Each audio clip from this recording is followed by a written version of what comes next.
আজকের প্রথম খবরটা হলো পাতারকান্দিতে অজ্ঞাত পরিচয় ব্যক্তির মৃতদেহ উদ্ধার, এলাকায় চাঞ্চল্য। পাতারকান্দির অসম ত্রিপুরা ৮ নং জাতীয় সড়কের পাশে মুন্ডমালা এলাকায় এক অজ্ঞাত পরিচয় ব্যক্তির মৃতদেহ উদ্ধারের ঘটনায় এলাকায় চাঞ্চল্যের সৃষ্টি হয়েছে। জানা গেছে, মঙ্গলবার দুপুরে জাতীয় সড়কের সংলগ্ন একটি কালভার্টের পাশে স্থানীয়রা নগণ্য অবস্থায় পড়ে থাকা এক পুরুষের মৃতদেহ দেখতে পান। খবর পেয়ে তৎক্ষণাৎ ঘটনাস্থলে পৌঁছায় পাতারকান্দি থানার ওসি সোমেশ্বর কানোয়ারের নেতৃত্বে পুলিশের একটি দল। পুলিশ মৃতদেহটি উদ্ধার করে ময়নাতদন্তের জন্য করিমগঞ্জ সরকারি হাসপাতালে পাঠিয়েছে। এখনও পর্যন্ত মৃত ব্যক্তির পরিচয় শনাক্ত করা যায়নি। আনুমানিক 30 বছর বয়সী এই ব্যক্তির শরীরে কিছু আঘাতের চিহ্ন পাওয়া গেছে, বিশেষ করে পায়ের আঘাতের চিহ্ন স্পষ্ট। প্রাথমিকভাবে ধারণা করা হচ্ছে পরিকল্পিতভাবে হত্যার পর লাশটি এখানে ফেলে দেওয়া হয়েছে। তবে প্রকৃত কারণ জানতে ময়নাতদন্তের রিপোর্টের অপেক্ষা করছে পুলিশ। এ ঘটনায় এলাকায় চাঞ্চল্যের সৃষ্টি হয়েছে এবং স্থানীয় বাসিন্দাদের মধ্যে আতঙ্ক ছড়িয়ে পড়েছে। পুলিশ বিষয়টি গুরুত্ব সহকারে তদন্ত করছে এবং মৃতের পরিচয় শনাক্ত করার চেষ্টা চালিয়ে যাচ্ছে। আজকের পরবর্তী খবরটি হলো ন্যূনতম মজুরির দাবিতে সিটুর রাজ্যব্যাপী আন্দোলন। অসম বিধানসভার সামনে সিটুর ডাকে সারা রাজ্যের বিভিন্ন শ্রমিক সংগঠনের পক্ষ থেকে কয়েক হাজার শ্রমিক কর্মচারী ন্যূনতম মজুরি ঘোষণার দাবিতে ধর্ণা ও বিক্ষোভ প্রদর্শন করেন। একই সঙ্গে অসমের সমস্ত জেলার শ্রম দফতরের সামনে বিক্ষোভ প্রদর্শন করা হয়। শিলচরে ও কাছাড় জেলার বিভিন্ন প্রান্ত থেকে বিভিন্ন সংগঠনের প্রতিনিধিরা ইটখোলায় শ্রম দফতরের সামনে সমবেত হয়ে ন্যূনতম মজুরির দাবিতে সরব হন। বক্তারা বলেন, বর্তমান অগ্নিমূল্যের বাজারে জনগণের ভোটে নির্বাচিত বিজেপি সরকার মজুরি বৃদ্ধির ব্যাপারে নির্বিকার। এ ব্যাপারে সরকার অবিলম্বে পদক্ষেপ গ্রহণ না করলে সারা রাজ্যে আন্দোলন তীব্র আকার নেবে বলে বক্তারা হুঁশিয়ারি দেন। আজকের পরবর্তী খবরটি হলো বেসরকারি বিশ্ববিদ্যালয় গড়তে অনিবার্য জাতীয় সুরক্ষা ছাড়পত্র, বললেন মুখ্যমন্ত্রী হিমন্ত বিশ্ব শর্মা। ইউএসটিএম বিশ্ববিদ্যালয়ের আচার্য মাহবুবুল হকের বিরুদ্ধে কঠোর আইনি পদক্ষেপ নেওয়ার পর মুখ্যমন্ত্রী হিমন্ত বিশ্ব শর্মা অসমে ব্যক্তিগত বিশ্ববিদ্যালয় গড়ে তোলার ক্ষেত্রে থাকা বর্তমান নিয়মগুলো আরেকটু কঠোর করার সিদ্ধান্ত নিয়েছেন। মঙ্গলবার ক্যাবিনেট বৈঠকে সিদ্ধান্ত নেওয়া হয়েছে, রাজ্যে ব্যক্তিগত বিশ্ববিদ্যালয় গড়ে তুলতে হলে জাতীয় সুরক্ষা ছাড়পত্র অনিবার্য।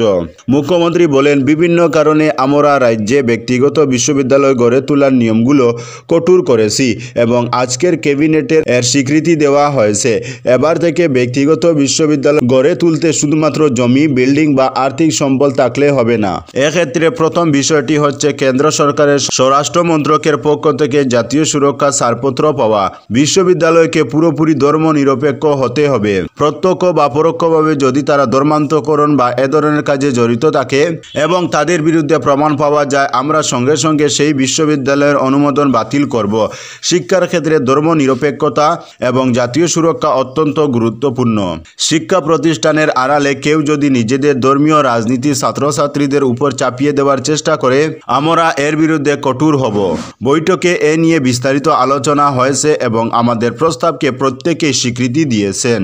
আজকের পরবর্তী খবরটি হলো পশ্চিমবঙ্গে প্রতিবাদী ছাত্রদের উপর হামলা, শিলচরে ডিএসওর প্রতিবাদ। পশ্চিমবঙ্গের পুলিশ ও তৃণমূল কংগ্রেস আশ্রিত সমাজ বিরোধীদের দ্বারা প্রতিবাদী ছাত্রদের উপর সংগঠিত বর্বরোচিত হামলা ও শিক্ষা প্রতিষ্ঠানে গণতান্ত্রিক শিক্ষার পরিবেশ বহাল রাখার দাবিতে এআইডিএসওর সেন্ট্রাল কাউন্সিলের আহ্বানে মঙ্গলবার দেশব্যাপী ছাত্র সংকল্প দিবস উপলক্ষে শিলচরের শহীদ ক্ষুদিরাম মূর্তির পাদদেশে বিক্ষোভ প্রদর্শন করা হয়।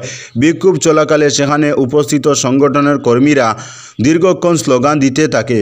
এআইডিএসওর সেন্ট্রাল কাউন্সিলের অন্যতম সদস্য পল্লব ভট্টাচার্য বলেন, যাদবপুর বিশ্ববিদ্যালয়ের ছাত্র সংসদ নির্বাচন অনুষ্ঠিত করার দাবিতে আন্দোলনরত ছাত্রদের উপর দিয়ে বর্বরোচিতভাবে পশ্চিমবঙ্গের শিক্ষামন্ত্রী গাড়ি চালিয়ে যাওয়ার ঘটনার বিরুদ্ধে এবং কলেজ বিশ্ববিদ্যালয়ে উপযুক্ত শৈক্ষিক গণতান্ত্রিক পরিবেশ বহাল রাখা ও প্রতিটি কলেজ বিশ্ববিদ্যালয়ে ছাত্র সংসদ নির্বাচন অনুষ্ঠিত করার দাবিতে এআইডিএসওর পশ্চিমবঙ্গ রাজ্য কমিটির পক্ষ থেকে ছাত্র ধর্মঘট পালনের আহ্বান জানানো হয়। এই ছাত্র ধর্মঘটের সবাই স্বতঃস্ফূর্তভাবে সামিল হয়।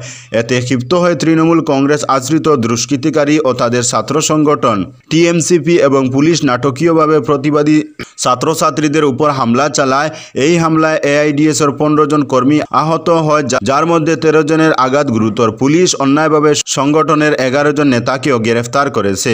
আজকের পরবর্তী খবরটি হলো চন্দ্রনাথপুর লঙ্কা দ্বিতীয় রেলপথ, সুস্মিতা দেবকে স্মারকপত্র রূপায়ণ সংগ্রাম কমিটির। চন্দ্রনাথপুর লঙ্কা দ্বিতীয় রেলপথ নির্মাণের কাজ দ্রুত শুরু করার দাবিতে শিলচর লামডি ব্রডগেজ রূপায়ণ সংগ্রাম কমিটি ইতিমধ্যেই রেলমন্ত্রীর উদ্দেশ্যে স্মারকপত্র প্রেরণ করেছে। এই স্মারকপত্রের প্রতিলিপি বরাক উপত্যকার সাংসদদের প্রদানের কার্যসূচির অঙ্গ হিসেবে মঙ্গলবার রাজ্যসভার সদস্য সুস্মিতা দেবের সঙ্গে এক প্রতিনিধি দল সাক্ষাৎ করে স্মারকপত্র প্রদান করে।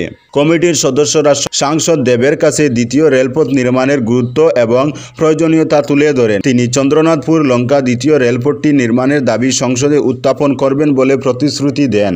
আজকের পরবর্তী খবরটি হলো সেনা ক্যাম্পে আত্মঘাতী হামলা, মৃত 6 জন। পাকিস্তানের খাইবার পাখতুনখোয়া প্রদেশে একটি বড় ধরনের হামলা হয়েছে। বানু জেলার সেনা ক্যাম্পে আত্মঘাতী হামলার খবর পাওয়া গিয়েছে। 2 আত্মঘাতী জঙ্গি ক্যাম্পের গেটে গোলাবারুদ বোঝাই 2টি গাড়ি নিয়ে ঢুকে ধাক্কা মারে বলে খবর। সংঘর্ষের পর একটি বিশাল বিস্ফোরণ ঘটে। এই হামলায় 9 জনের মৃত্যু হয়েছে বলে জানা গেছে।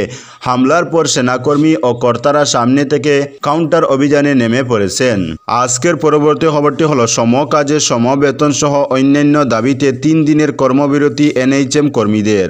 রাজ্যের বিভিন্ন জেলার সঙ্গে সঙ্গতি রেখে কাছাড় জেলায়ও 3 দিনের কর্মবিরতি ধর্মঘটে বসল এনএইচএম এর কর্মীরা। Assam health and technical welfare association অর্থাৎ AAHTWA এবং অন্যান্য বাতরি সংগঠনের ডাকে আহত এই ধর্মঘটের ডাকে পূর্ণ সমর্থন জানিয়েছে কাছাড় জেলা এনএইচএম এমপ্লয়িজ অ্যাসোসিয়েশন অর্থাৎ NEA। মঙ্গলবার থেকে শুরু এই কর্মবিরতি ধর্মঘটে জেলার 8টি স্বাস্থ্যখণ্ডের অধীনস্থ প্রতিটি চিকিৎসা কেন্দ্র, শিলচর মেডিকেল কলেজ হাসপাতাল ও শিলচর সিভিল হাসপাতালে জড়ো হয়ে বিক্ষোভ প্রদর্শন করেন এনএইচএম এর কর্মীরা। জেলা স্তরে সম্মিলিতভাবে শিলচর সিভিল হাসপাতাল এবং জেলার প্রতিটি ব্লক ও শিলচর মেডিকেল কলেজ হাসপাতালে সকল স্তরের এনএইচএম কর্মীরা সামিল হয়ে নিজেদের প্রধান 3 দফা দাবিতে প্রতিবাদ সাব্যস্ত করেন। তো বন্ধুরা, আজকের জন্য এতটুকু। পরবর্তী কোনো নতুন ভিডিওতে দেখা হবে, তখন অবধি ধন্যবাদ।